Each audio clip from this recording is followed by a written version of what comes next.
ఢిల్లీ ఎన్నికల్లో ఆ పరాజయంతో సీఎం అతిషి తన పదవికి రాజీనామా చేశారు. రాజ్భవన్లో గవర్నర్తో అతిషి భేటీ అయ్యారు. రాజీనామా లేఖను గవర్నర్కు అందజేశారు.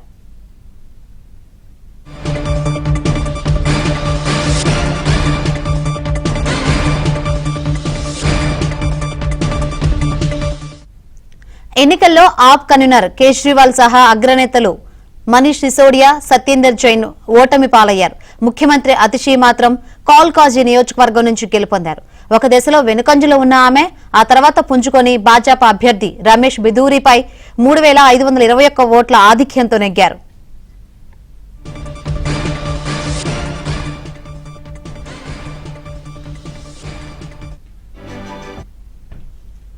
అసెంబ్లీ ఎన్నికల్లో ఓటమి ఆప్నకు ఎదురుదెబ్బ అని అన్నారు. తనపై నమ్మకంతో కాల్కాజీ ఓటర్లు తనను గెలిపించినందుకు కృతజ్ఞతలు తెలిపారు. బీజేపీ చేస్తున్న అక్రమాలు, అవినీతికి వ్యతిరేకంగా తమ పార్టీ పోరాటం కొనసాగుతూనే ఉంటుందని ఆమె చెప్పారు.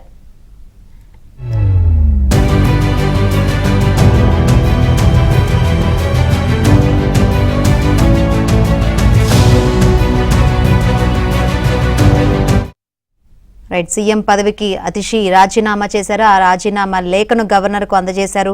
మరిన్ని వివరాలు అందించేందుకు మా ప్రతినిధి సతీష్ సిద్ధంగా ఉన్నారు. సతీష్, రాజ్భవన్ లో గవర్నర్ వికే సక్సేనాతో ఢిల్లీ సీఎం అతిషి సమావేశమయ్యారు. సీఎం పదవికి ఆమె రాజీనామా చేశారు. రాజీనామా లేఖను లెఫ్టినెంట్ గవర్నర్ కు అందజేయడం జరిగింది. ఇక దాన్ని ఎప్పుడు ఆయన ఆమోదిస్తారని కూడా చూడాల్సింది. మరోవైపు కాసేపు గవర్నర్ లెఫ్టినెంట్ గవర్నర్ ఒక అధికారికంగా కూడా ఒక నోటీస్ ని కూడా రిలీజ్ చేయింది. గెజిట్ ని ఢిల్లీ సంబంధించి ఫిబ్రవరి 8 అంటే నిన్న ఎన్నికల అయిపోయిన అనంతరమే జాతీయ రాజధాని యొక్క 7వ శాసనసభను రద్దు చేయాలని కూడా స్పష్టమైన ఆదేశాలు జారీ చేశారు.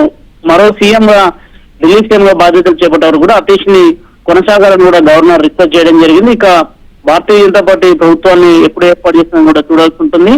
మరోవైపు ఢిల్లీ సీఎం గా అతీషి తన పదవికి రాజీనామా చేసిన అనంతరం కూడా మీడియాతో కూడా మాట్లాడకుండా వెళ్ళిపోవడం జరిగింది. ఇక యథావిధిగా తమ పోరాటం కొనసాగుతుందని ఢిల్లీ ప్రజలకు గత 10 ఏళ్ల నుంచి అందించిన సేవలతో పాటు ప్రతిపక్ష హోదాలో ఉంటూ కూడా అనేక కార్యక్రమాలు కూడా నిర్వహిస్తామని కూడా ఆప్ నేతలు చెప్తున్నారు. అత్యంత ఘోర వైఫల్యం ఢిల్లీలో వారు చవిచూశారని చెప్పాల్సి ఉంటుంది. వారు కూడా ఈ ఓటమి ఈ సంబంధించిన దాన్ని ఊహించకపోవడం కూడా కొంత చూడాల్సింది. ప్రధానంగా ఢిల్లీకి సంబంధించి జరిగిన ఎన్నికల్లో మొత్తానికి ఆమ్ ఆద్మీ పార్టీ కేవలం 22 స్థానాలకే పరిమితమైంది. మొత్తం 48 స్థానాల్లో భారతీయ జనతా పార్టీ తన జెండా ఎగరవేసింది.